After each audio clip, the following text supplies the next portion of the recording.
Not your fault. You're right. It's not my fault. It's your. Yo, what is going on, guys? It is Taylor the Fiend back again, and today we are taking a look at women losing it because men are simply done. Don't forget to leave your thoughts and your comments. Make sure you check out the members area down below if you are interested in more weekly videos, and let's just jump right into the video.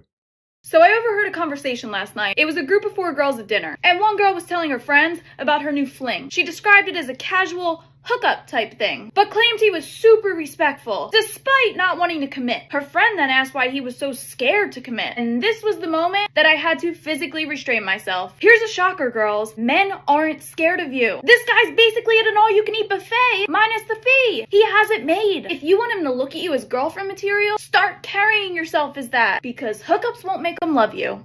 It seems like modern women think that bedroom fun is the only thing that they need to provide to men, but many of them fail to realize that is not going to keep a man around long term at all.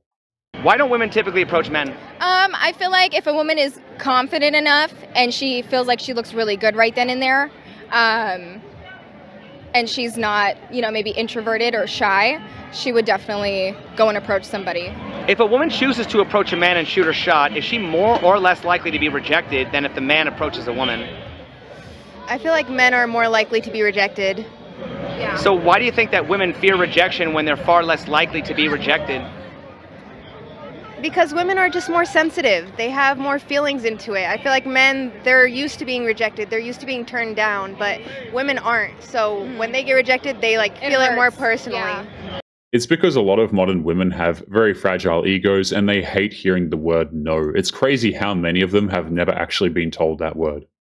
Guys, I mean, seriously, can we please debunk this myth that a lot of women are going out on dates with men they're not even the slightest bit interested in just to get a free meal? Like, you guys really think we are that hard pressed for a steak dinner that we're going to fake the funk to hustle it out of you? I can debunk this myth. You ready? Plenty of articles.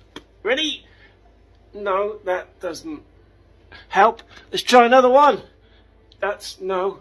Let's try another one. It's got a name to it. It's not a question of poverty. A lot of modern women use men for food out of sheer entitlement. Even if they don't need to, they're not going to be homeless or starving on the street. They just want free food from men because they think they deserve it. Wait. Let's try... No, it seems like... Right, how can I debunk this? Maybe TikTok will have some ideas. My boyfriend and I were talking a little while ago about the concept of what a foodie call is, and he was like, what is a foodie call? And I was like, it's like a booty call, but for food. So studies prove that 1 in 3 women go on dates just for food. According to a new study, many women are choosing free meals over relationships. The study in the journal Social Psychology. There is no hiding it at this point. A lot of modern women have no problem using men for all they are worth. You can check out TikTok videos for some proof of that. So my guy... I'm trying to debunk this myth and it's not working. Oh, I know. I'm Matthew for Channel 4 News and I am with one random person from the street named Becky and we're going to ask her a question. Becky, do women use men for food dates? No. There we have it. One person's opinion is absolute fact. It does not happen. Complete myth. Thank you very much. Back to you in the studio. I think it's crazy just how many modern women think they can reject reality and just replace it with their own reality that they completely made up. That's not how it works at all. Yeah. Now we've debunked that myth, let's take a train to Reality Town for a second. Fellas, there are women out there that will use you for a foodie date. I've got friends that actually brag about this. I know one person that's been on 5 dates in a week just to get her belly filled with food. Gets your mind out of the gutter. And this is why it's ideal for a man, if you're going to go out on a date with someone, take the lady on a coffee date.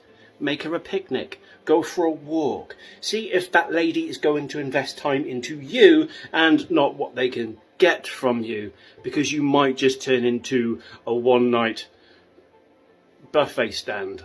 If a woman is genuinely interested in a guy, she's not going to have a problem going on a coffee date. It's when the women are uninterested that they have an issue with this. If you're scrolling through TikTok right now, instead of doing something you're supposed to be doing, just add me as a friend. Would you ever date a woman that's a nurse? Nurses are known to be the biggest cheaters. They're sleeping with other nurses, men nurses, they're sleeping with the doctors. They love them some doctors. If your girl is a nurse and she has a hot doctor that she works with, chances are them late hours, they getting their freak on. He's hitting her on the side of the nursing bed while you waiting for her at home. There is a reason why nurses are considered the most undesirable women to date. Why is everyone so fucking stupid? Why aren't more people intelligent, like me? You know what I love? Oh my god. Sorry. I just love a good roast beef sandwich, especially Arby's. I would say mentally I am not well. Physically, also no. Spiritually, no. She has no right to talk about that. She is the one who most likely filed for the divorce. Oh, got your bitches. Notice how there's nothing in my hand? You lonely fucker. Shout out to my ex. Cause if we were still together, I wouldn't be living my best life. Listen more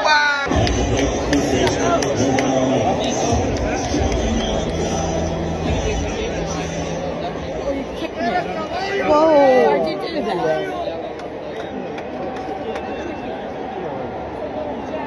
You're 11 years old. You're 80. You're alive.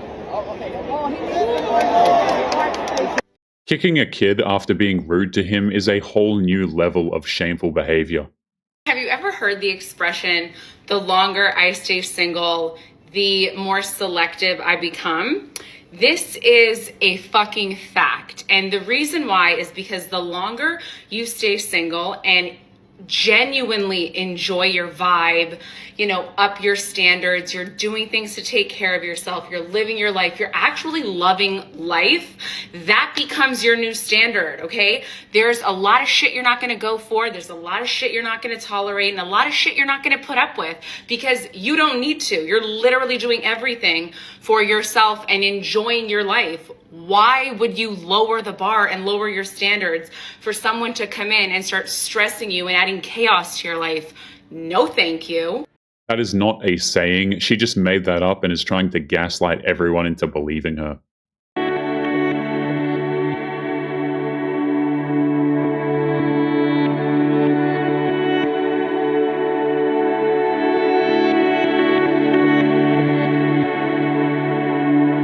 Recording yourself crying over a breakup is just a desperate plea for internet attention.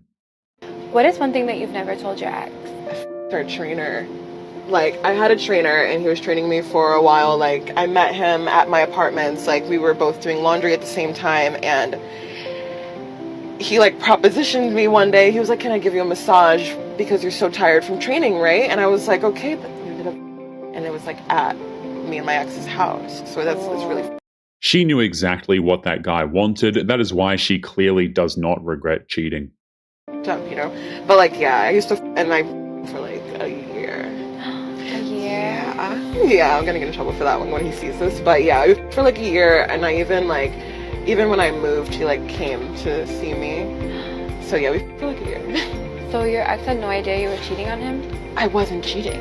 Like, we had an open relationship, and then we broke up. So it's like through the open relationship part, but he didn't know that I was him. I wasn't supposed to any of our friends or anybody that we both knew. So that was the bad part. How do you think he would feel? Really upset. He'd be really upset. I feel like he'd be sad. Open relationships are just a dumb idea in general. Women like this should just stay single. But like he's done too, so I'll just be like, hey, like, remember that? Like, this is that. It's the same thing. Was he better at being a personal trainer or better at? Better at. He's a horrible trainer. Horrible trainer. Okay. All right. That is exactly why those are dumb. She just uses his experiences as ammunition against him. Alright, not going to lie, I was really feeling myself yesterday, so then I decided to make a Tinder profile and seek validation from men who I don't know, and then I asked somebody out to go get drinks with me. It worked out, I guess. It was time to get dolled up, but honestly, it was for myself, and then my highlighter decided to yeet. I started getting overwhelmed while I was getting ready, so I did some breathing exercises to calm myself down. My hair is at the point where my bangs are a little too long to be fringe bangs, and I don't quite know how to style it. I'm really not too sure what look I want to go for anymore, but She literally admitted that she's getting dressed up for her, not for the guy that she's actually meeting. I think this works out. I don't know. I decided to wear a graphic tee out and just tie it up, and this asymmetrical skirt that I was super nervous to wear because, yep, fit check, my football is showing. I haven't worn these boots since living in Boston, and I'm excited to take them out again, and this is what I look like without the jacket. Alright, bye-bye. That woman is far too old to be dressing that way, and it is for no reason whatsoever. This story just took a crazy turn. Remember the punt god from San Diego State who was drafted by the Bills and punted the ball 82 yards in a preseason game? Well, for reasons I can't say here on TikTok, Matt Araiza was released from the Bills after certain accusations about him at a college party came out last August. I outlined the full scope and timeline of these allegations in the newsletter I dropped today linked in my bio. Now, at the time, these accusations involving Araiza and two of his college teammates were so disturbing that the Bills released him after taking him in the 6th round that same year, before he ever had the chance to take a regular season. This guy was just going to be set for life with his sports career. You can guess what a woman did. Snap. But now it's come out that these accusations that destroyed Araiza's career were completely false. Now, before we go any further here, I want to echo a sentiment shared by fellow creator Bladen Kirk, and say that we should always err on the side of victims in cases like this, as to not discourage other victims from sharing their story. But in this case, it's come out that Araiza wasn't even at the party at the time that the once alleged incident took place, which leaves us with just one question. Is Matt Araiza's career still over? Well, his attorney says that several teams have been in contact with the once highly touted punting prospect, but as of right now, Araiza remains unsigned. But if the NFL shown us anything, it's that they don't have a problem signing people who have actually been convicted of crimes, so I'm sure Araiza will find his way back on our roster sometime soon. Even when a man can prove the accusations are false, he is forced to carry the stigma forever anyway. We need to talk about why the person that falsely accused Matt Araiza for what he did last year is not getting anywhere near the treatment that he got just a short year ago. Now, we all know the story, we all know the allegations, but this kid literally got cut from the Buffalo Bills after the story came out. Months later, we heard that no criminal charges were being prosecuted on the guy, and it wasn't until yesterday when we heard exactly why no criminal or civil charges were going to be placed. Despite his ironclad alibi, he still had to fight for over a year to get the charges dropped. Why, you might ask? Because he wasn't even there. He was not even there. This was according to Discovery. He was gone by 12:30 a.m. before the alleged incident happened. Number two, this girl lied about her age. And apparently in the state of California, as long as it's objectively reasonable to believe the liar, then there's no malice toward it. But that's beyond the case. It's still disgusting. False accusations can completely destroy a man's life. No wonder men are walking away. But this is even where it gets saucier right here. It looks like the blank was more so consensual. So you know what that means? Ladies and gents, that essentially means that the liar, that's what I'm going to call her from now on, was a part of a movie that she was ashamed of. Completely consensual, and she decides that, hey, I'm gonna ruin this one guy's life so I can get some attention. It is horrifying how a woman can retroactively just withdraw consent at any time like that. And a little bit of clout. Look, I do want to go out and say that, say for example that this turned out to be the opposite, then I want that guy to be nailed to a stake. But where I have an issue is that these false accusers just get completely let off. Matt Araiza lost his career, lost his reputation, and he is never going to recover. Just look at Sean Oakman, same thing. Absolute nonsense. Women who falsely accuse men deserve jail time, not a mere slap on the wrist, in my opinion. The woman that falsely accused Matt Araiza needs to be held accountable. I mean, not only did she tarnish his name, but she also tarnished his career, to which she seemed pretty happy about. Matt getting cut from the team definitely was a boost for me. I was really starting to feel hopeless. And I'm sure he also felt hopeless after getting cut from a team after just being drafted as a punter. Wish that he was never drafted. And I guess I don't understand how his name was publicly tarnished while we still don't even know the name of hers. Because it's easy to hide behind a screen, but she needs to be held accountable.